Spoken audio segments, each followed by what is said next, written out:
que su única aportación era de contribuir a redactar el luz de ese Estado centraliego,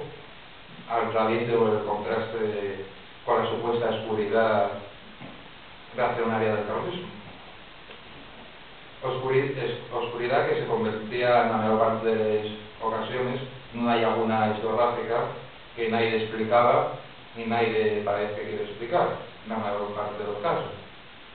De algo muy extremado también ocurrió con la lengua asturiana, la cual molestaba a hondo a un determinado discurso cuadronista, partiendo de mientras mucho tiempo una historia de Asturias, donde el tratamiento de la realidad bilingüe del país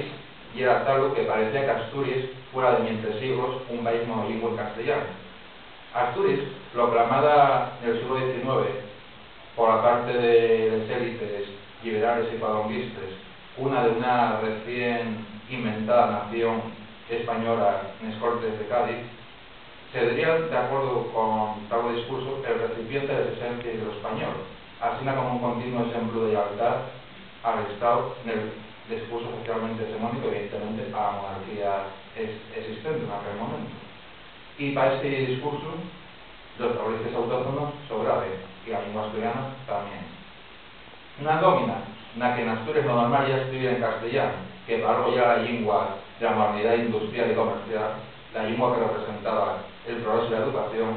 el asturiano estaba socialmente considerado como una especie de patuás, asociado a la incultura y al atraso,